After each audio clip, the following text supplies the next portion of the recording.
Karena ekspektasi saya dari dulu ingin anak cowok. Ternyata rencana Allah memang punya rencana yang lebih indah. Sekali cowok kembar. Anak pertama, kedua itu cewek kan. Nah, ketiga, keempat ini insya Allah cowok.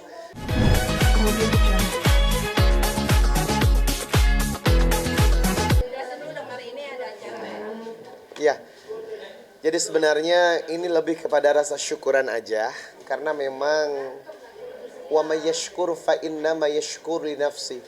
Rasa syukur itu akan membantu kita untuk semakin ditambah nikmatnya. Jadi semakin ia bersyukur, maka rasa syukur itu kembali kepada diri kita. Nah, 4 bulan ini sesuatu yang memang kita tunggu-tunggu. Karena ekspektasi saya dari dulu ingin anak cowok. Ternyata rencana Allah memang punya rencana yang lebih indah. Sekali cowok kembar. Anak pertama, kedua itu cewek kan. Nah, ketiga, keempat ini insya Allah cowok. Nah, ini yang saya harapkan. Artinya rasa syukur itu memang akan kembali kepada diri kita. Sehingga diganti dengan kenikmatan yang lebih tinggi.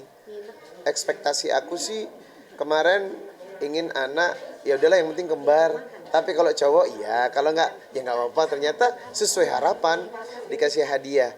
Itulah wujud rasa syukur kita implementasikan melalui 4 bulanan. Karena sesuai dengan syariat 120 hari usia kehamilan atau 4 bulan, maka ruh akan ditiupkan ke jasad. Oke, Ustaz mungkin flashback lagi untuk perjuangannya sendiri dari awal mendapatkan anak laki-laki ini seperti apa sih kalian berdua? Iya, karena memang aku dan istri itu selisihnya jauh banget teman-teman. Saya terpaut 15 tahun. Saya sudah 44 tahun sekarang nih. Kamu berapa? 26. Mau 28. Mau 28. Jadi kalau istri sih aman-aman aja untuk ke depan ya, tapi saya kan ngejar usia, ya udahlah, enggak usah lama-lama. Nah, karena memang ingin anak cowok, gimana caranya biar cepat. Makanya ikut bayi tabung.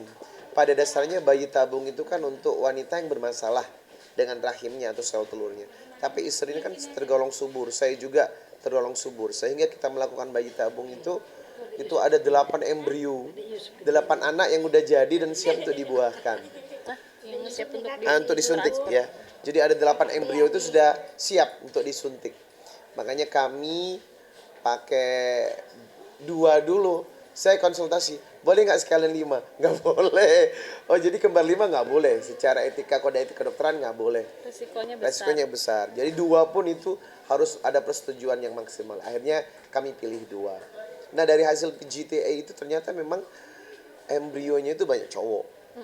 Banyak cowok. Karena kita pertama kali coba melihat 4 embrio, 3 cowok, 1 cewek. Cuman yang cowok tidak bagus perkembangannya. Melalui penelitian malah justru Nggak bagus. Nah, 4 embrio lagi ya sudahlah, bismillah, nggak usah PGTA lah, nggak usah lihat cewek cowok. Apa yang Allah kasih, kita sebagai berbaik sangka kepada Allah, tapi melalui doa, ternyata bagus dan sesuai harapan. Ya, itu ceritanya. paling penting sehat. Oh, dahsyat. Bagaimana Abi? Dukanya sebenarnya bukan karena disuntik, Mbak. Kalau sama suntikan dia bisa terima sakitnya luar biasa. Tetapi yang paling dia sedih saat kehamilan kembar tidak ditemani sama suaminya. Nah, itu yang sedih banget. Karena anak pertama dan kedua hampir setiap saat saya selalu temenin dia. Kunjungan dokter, periksa kandungan, semuanya saya temenin. Tapi untuk kali ini saya bilang sama dia saya nggak bisa. Karena saya sudah terikat kontrak untuk safari dakwah keliling Indonesia itu sampai 3 tahun ke depan. Makanya perjuangan mulai suntik ke dokter itu dinikmati sendiri. Sedihnya di sana. Ya, sedihnya di sana. Makanya aku juga sedih sebenarnya.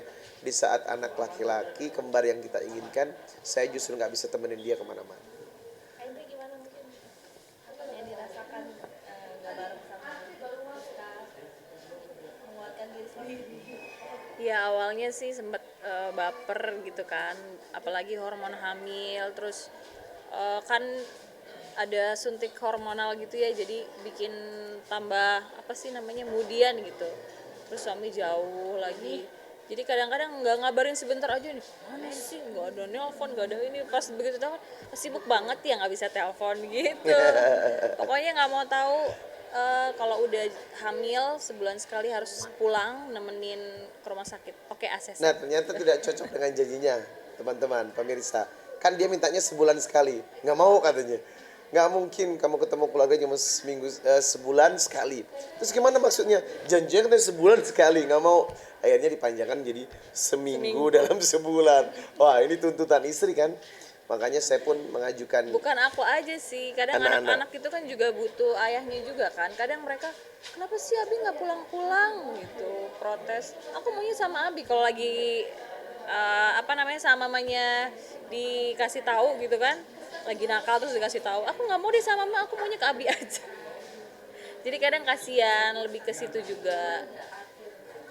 Mungkin ngerasa ada yang harus dikorbankan kali ya artinya nih sekarang sejak kota gitu punya anak juga gitu. Karena mau ada sesuatu di masa depan yang akan direncanakan ini harus mengorbankan anak-anak dan istri juga mungkin seperti apa? Berat banget. Rasanya berat sekali. Kaget. Memang betul mesti ada sesuatu yang dikorbankan. Kalimat itu betul banget. Mau ninggalin keluarga untuk menggapai cita-cita itu penting.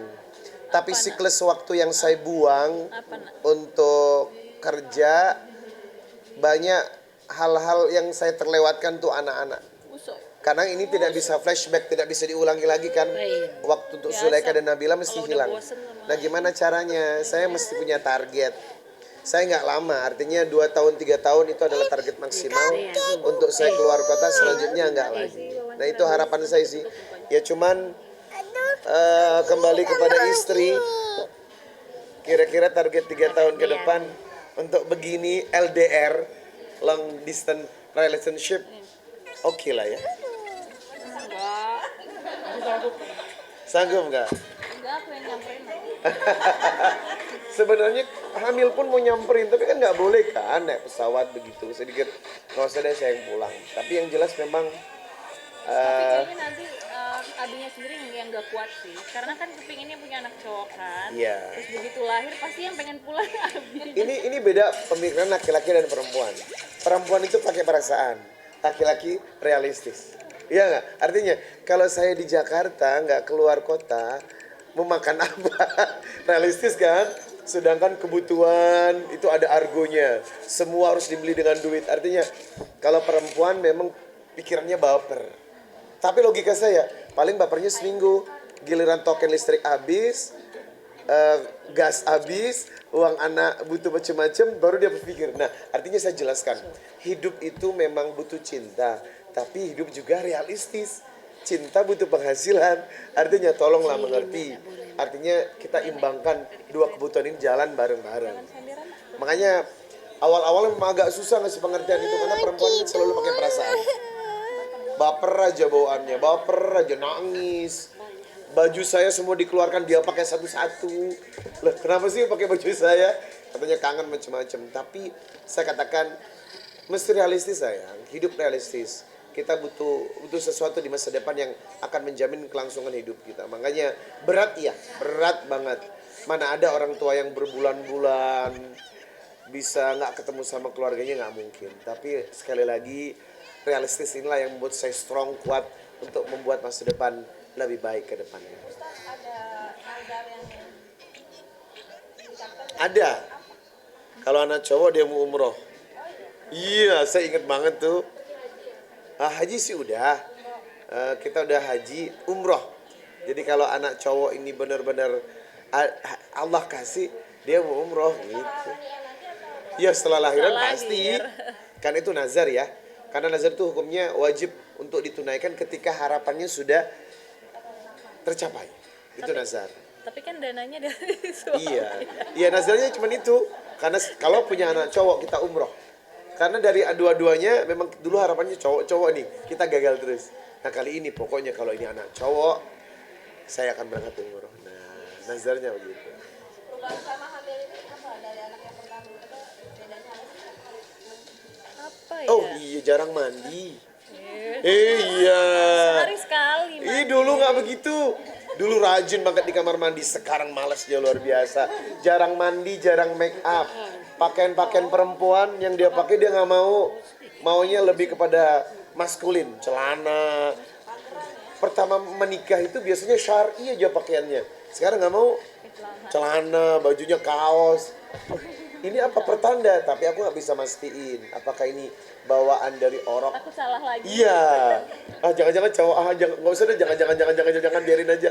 Ternyata alhamdulillah setelah dicek pakai USG, memang betul-betul cowok. Dan itu perubahannya mbak, jarang mandi, iya, malas mandi, iya.